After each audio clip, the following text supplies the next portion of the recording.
I'm Casey Canton with Downright Creepy, co-founder of Panic Fest, and we're so happy to have the cast, director, and producer of Vicious Fun to do a Q&A with us today for the U.S. premiere at Panic Fest. Really fun film. Can't wait to chat with you guys about it. So let's go around the room, do some introductions, kind of like we're in a self-help group, and get that out of the way. We have director Cody Calahan with us today. Hello. Producer Chad Archibald. Hey. Horror journalist Evan Marsh, who plays Joel. The badass Amber Goldfarb, who plays Carrie. And then supervillain Ari Millen, who plays Bob. So thanks again for being here. Cody, I want to start out with you. As a director of the film, one of the writers, what drew you to having your main character be a horror journalist set in the 80s? Because I feel like it's a little meta and it lends itself a lot of possibilities. So if you could speak to kind of how the idea came about. Yeah, I mean, it kind of felt like if we were gonna set this character, like this horror reviewer, in essentially a horror movie situation, that the jokes would almost just write themselves. Right, and yeah. like essentially be, you know, a situational comedy, which like I find like the humor from situations is kind of better when it's outside of dialogue. So we kind of thought that would be a great place to stick it. And just because we were referencing so many movies in like even just the treatment when we started it, that we figured that the lead character should be a horror journalist, because that would just fit so well with the meta, as you said. Yeah, I like the call out to your movie on the cover that we see later on. yeah. Got Yeah, we had that. we had all our movies redesigned into 80s movies, not because we were like pushing all our other films, but just because we have the rights to them and we couldn't afford Yeah. anything else. That was the Yeah. reason. That was a lot of fun, the Easter eggs and that kind of thing. Yeah, there's Chad, tons. you're the producer. You're known for getting things done, right? So I see that you have some merch on right now, some Vicious Fun merch. I'm curious, when this thing gets released to the masses, I need some Vicious Fun merch. I want some like 80s Super 7 action figures. I want a Vicious Fun magazine that maybe has like behind the scene photos or interviews. And I also realize that I'm basically just being Joel here and telling you what to do, like he does in the movie as a horror journalist. But yeah, I'm just curious, like, have you explored any of those things? This is like ripe for that type of stuff. Yeah. Oh, we're excited about it. Even when we were making the movie, like it was hard for us just to do the cover of the Vicious Fanatics magazine. We were like, man, like if we had time, we'd just fill the whole thing up, right? Just so it's there. But yeah, I mean, it's full of awesome stuff. Dude, I want like a plush pull string Tony that just like spits off like horror subgenre lines, you know? Yeah, but I mean, we have a ton of fun stuff. This is actually the first time we've really shown these sweaters to anyone, but Nice. It's funny because the response is like it's still just getting out there. It's still just in festivals, sure. But hearing slowly having reviews come in and seeing what people are picking out and grabbing and stuff like that. We have a million ideas for things to do. I'm sure once we get to the point of releasing it on Blu-ray and DVD, it's gonna be fun, full of toys. Yeah. Hideo mask, since we're all still wearing masks, you wear some of those. That'd be fun. Maybe a taxi driver killer, like faux trailer that we can see, elongated. That would be a lot of fun too. Vicious Fun branded intestines that you can throw around. Well, I'll stop being the horror journalist for a minute and move over to the real one here, Evan Marsh, who plays Joel. Evan, we see you confronted in this self-help group for serial killers, which is kind of funny because you're out of your element, but in reality, like it's what you like. It's just now you're confronted with those things that you talk about all the time and in the magazine that you write for. So I got to ask if there's one character in that self-help group that you could switch roles with and not be the taxi driver killer, who would it be and why? What kind of killer would I like to be, or which person would I rather be? Person, yeah, in the group. It's hard to say because though Bob comes across as like exactly maybe what Joel wishes he was, it's all kind of, I mean, I guess I don't want to ruin anything, but it's all kind of a facade. Whereas I think Carrie is actually like the real badass there, and the one that would do the most damage. And so I think Carrie would be a much more interesting person to be. Yeah, that makes sense. And I thought that you and her had a lot of really good chemistry on screen too. Played off of each other really well because she's the strong, confident personality. You're kind of the self-deprecating horror fan. There's a nice yin and yang there. Was that something that you guys felt happened immediately, or was it something you kind of built up as you were filming? And Amber, you can jump in too if you have anything to add to it. I personally thought that we hit the ground running pretty quick. We didn't have much of a choice, but I felt like the way we worked off each other kind of happened. We shot the end of the movie right away, and we had to just already be like we had known each other that long, and it felt really easy with her. And I also am one to love to throw an improv and ad libs, and she just goes with it. So it was great. I loved it. Yeah, I felt it was instantaneous as well. We did a chemistry test, and it was pretty effortless for us. And then once we started working together, it wasn't contrived. It just felt like we were vibing, and we got each other, and we were playing off of each other, and that happened organically. How often were you guys ad-libbing then in there? I mean, I could definitely see it being something that happens, and I'm sure there was some stuff on the cutting room floor then that didn't make it that was funny. So I'm just curious, how relaxed was it, Cody? There's so much on the cutting room floor. Really? I think the first cut of the movie was 2 hours and 20 minutes.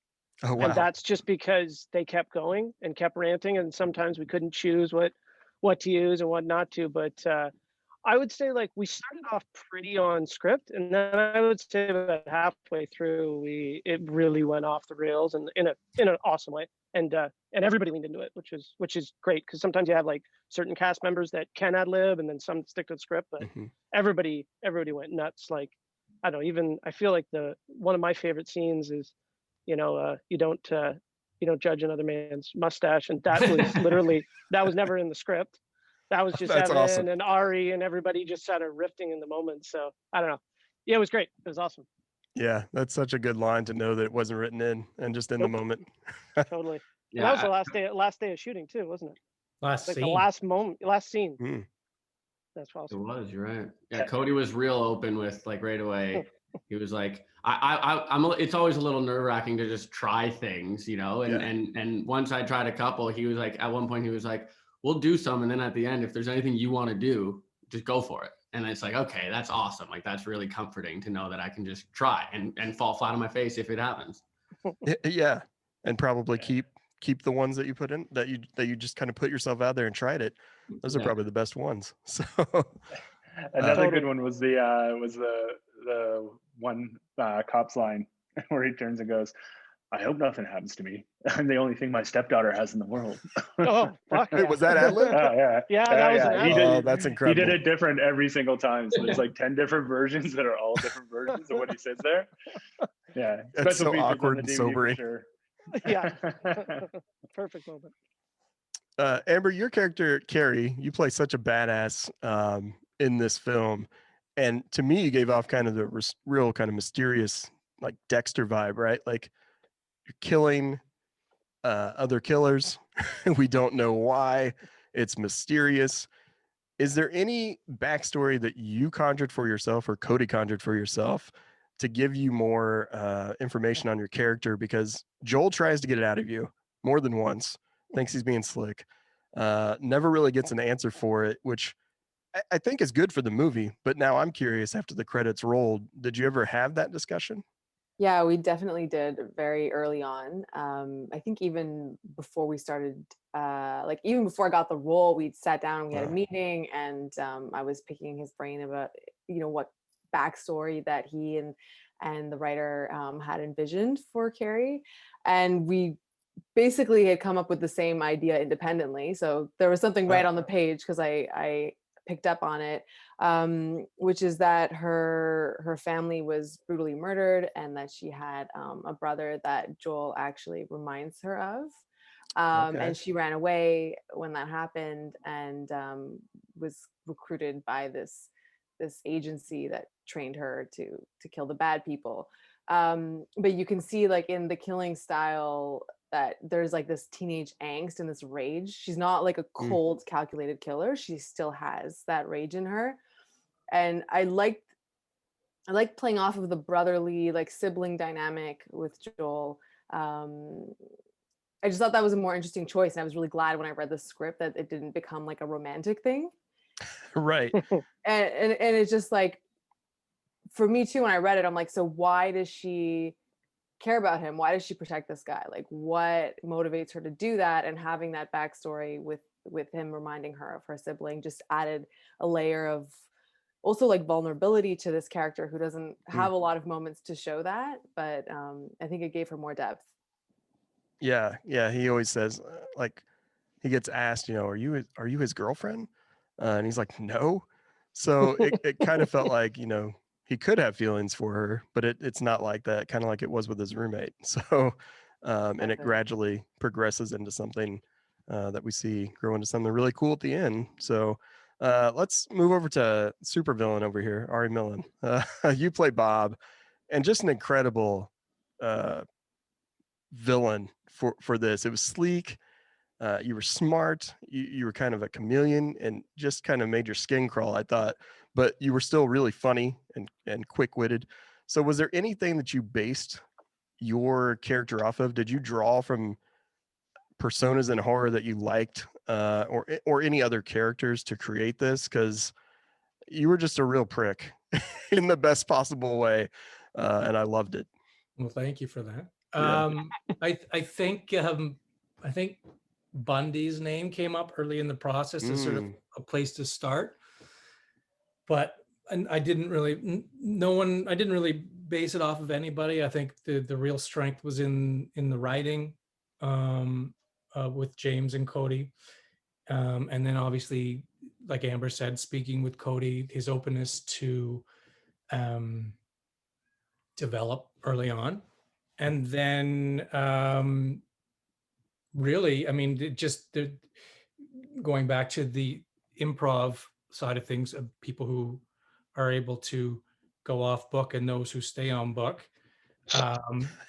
You went off book. There was a very strong cast who excelled with improv. Evan, David, the cops. And just having them across from me gave me permission to go out of my comfort zone and sort of use some of my instincts and working off of what Cody and I had worked on and reading the script and just sort of, yeah, that's how we got where we were. Did you have many of those improv moments? You said you stayed on script, but man, your character is so kind of wild that it almost feels like you are doing improv now that we know that was a thing that kind of happened. Were you feeding off of what they were saying with improv? And well, I was feeding, yeah. I mean, a lot of my scenes are with Evan, and Evan definitely is one of those very strong improvisational actors, and he was, he would pick up like each take, even though I was, trying to be good for the editor and do the same thing, he would pick up on a little nuance that I had done and go run with it. And so through watching him and through getting the permission from him to go, I would develop. So like Cody was saying, the beginning of the filming process, the beginning of the movie, I think we were a little bit here, and then we got more and more permission, and then I think we really found our we really found our element, and everybody kind of rose to the occasion. Which was your? Take some credit though. You need to take some credit for some of those improv dance moves though. that was all you. Yeah, I don't know why I remembered this, but as you're walking out of the cell blocks, you just all of a sudden like grab a wedgie out of your pants. I'm like, wait, what? Is that like written? It just seems that's been a long dream of mine to pick a wedgie.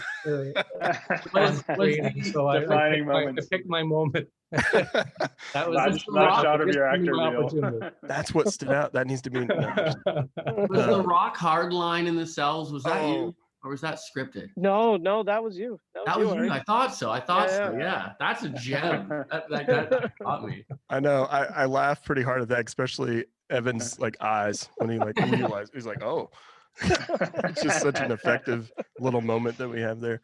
Ari, is there any personality that Bob plays that you think is the most effective to kind of blend in and become this vicious killer? Yeah, he's a real estate person. He's a doctor. He's an FBI agent. Which kind of chameleon did you think? I for some reason I know a lot of realtors, so I feel like a realtor. They're everywhere. They're everywhere. They blend in. They all walks of life. They have access to houses. This is maybe even better than the taxi. I mean, next to a taxi driver, I think realtor is someone who can get into your house very easily or follow you around. A lot of unfinished basements they're in. Yeah. Yeah. I want to go around the room real quick, and since this is set in the 80s, 1983, I want to hear. Hopefully, you guys are a little bit of horror fans at least. I just want to hear what are some of your favorite 80s horror films, since we're set in the neon drenched 80s here. Amber, let's start with you. I put you on the spot. Sorry. I am drawing a blank. No, you're right fine. now. Let's give you a minute and go up to Evan.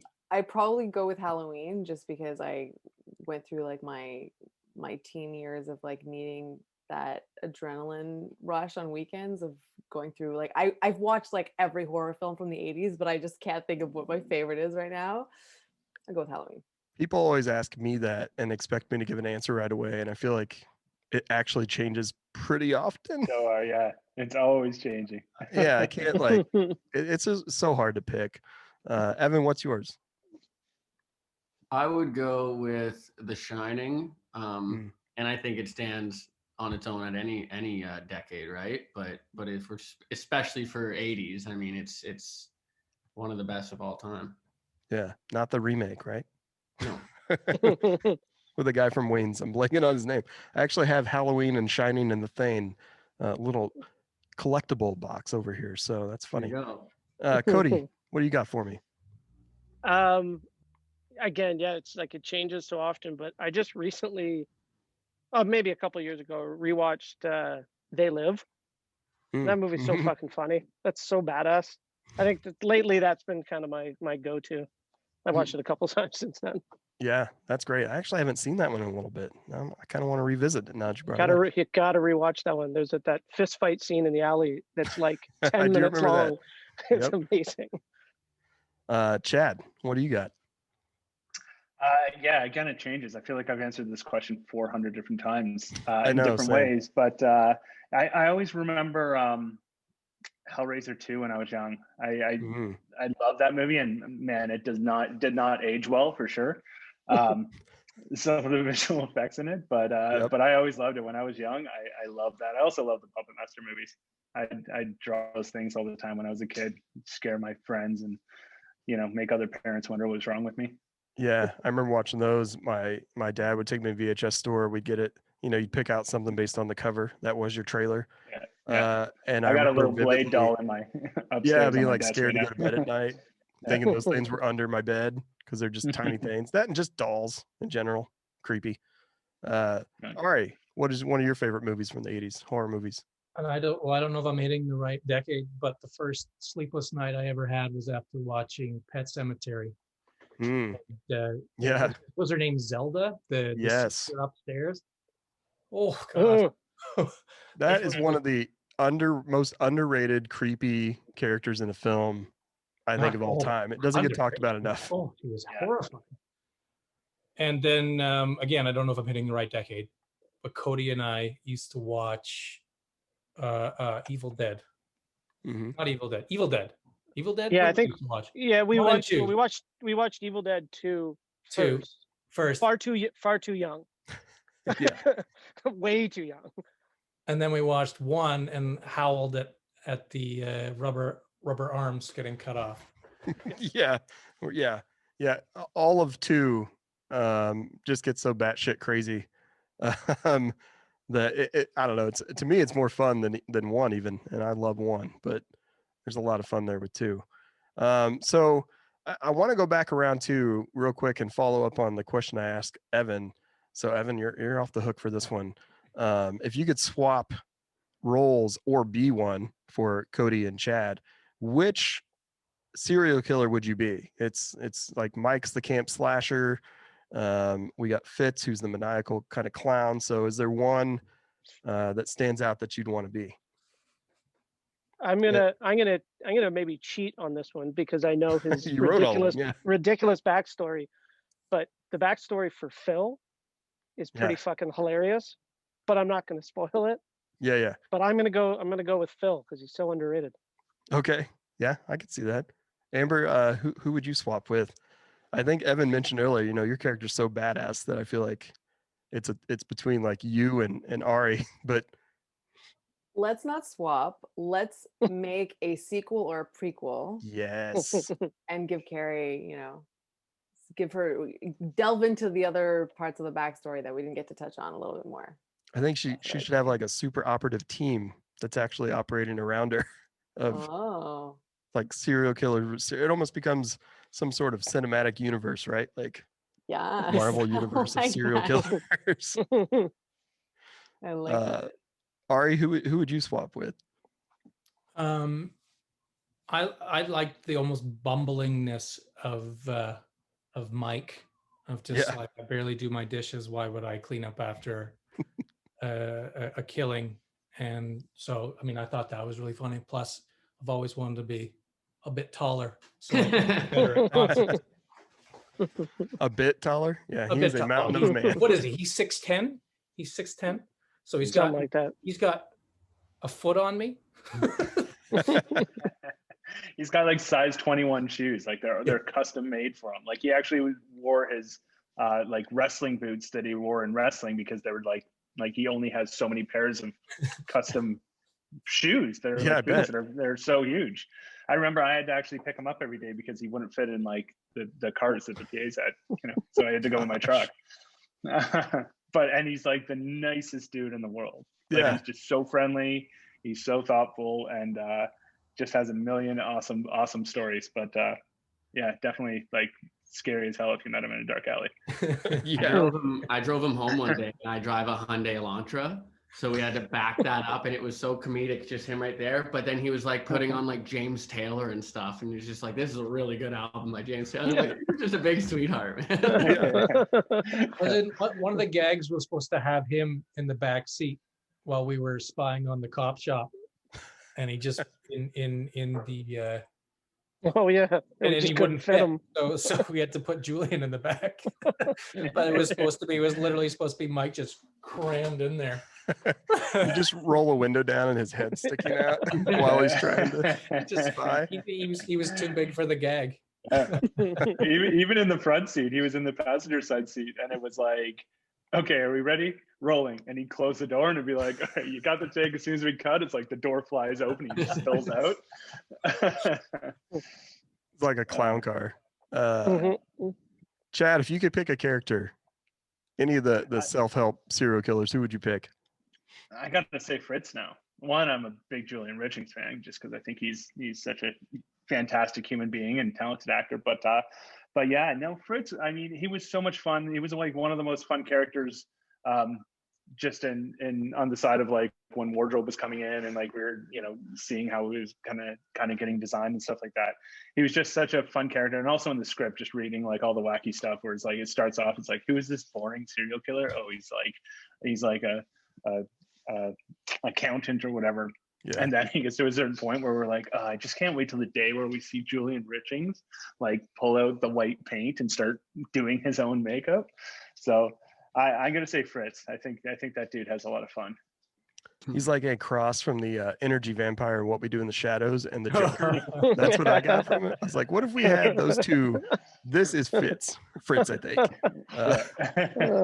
Which I loved, that dichotomy between those two, his like persona. Okay, guys. Well, that's all we got for the Q&A. I am curious though, Cody, I know that this is still being unleashed. This is the US premiere here at Panic Fest. So Amber alluded to it a little bit earlier, like sequel. Have you thought about it? I know it's still early, but We have as a joke, we just sort of got together with the writers and we did like a Zoom call and just threw some ideas out there, and we actually came up with something that's pretty great. And I think if we we'll see how the movie does when it comes out, but if it gets a good fan following, and yeah, I'd love to do a sequel. That's awesome. Yeah, I mean it sets up for one. We'll leave it at that. For Do you have sure. any more screenings coming up or distribution that we can talk about? Fuck. Should have looked before this. I think we're playing Imagine Fest right now. What else is Shivers? Shivers on the 19th in 19th, Germany? 22nd. Yeah, and then we've got Fifth. yes, Brussels International Fantastic Film Festival. Yeah. We're playing there at the same time, so it's like within the next 2 weeks we're doing like a good little run, and then I think we have one or two more after that, and then hopefully the press release will be out for where you can see this. Awesome. Well, we look forward to that, and thanks again for bringing it to Panic Fest. I loved it. I think our attendees are going to love it, and I hope everyone has as much fun with it as I did. So you can check it out. People are going to actually get to see it in the theater, right? Like it's not going to be a remote thing. You guys have bums in seats. Yeah, we have some theaters open and some capacity open. So yeah, we'll have people in a theater seeing this, which is really the best place to see it. You got to see That's it with amazing. people. Yeah. Yeah, man. This is a lot of energy like in the film, and I think seeing it in theaters with other horror fans is the best way to do it. But yeah, we will have it virtually as well. It screens 3 times at Panic Fest. It'll be available virtually April 8th through the 18th. So you can check that out on the Inventive platform. Yeah, and we look forward to seeing this come out hopefully to the masses real soon if you can't catch it at Panic Fest. All right. Well, thank you guys so much. Everyone enjoy the fest. Thanks for supporting Screenland and Downright Creepy, and we will see you soon. Thanks for having me.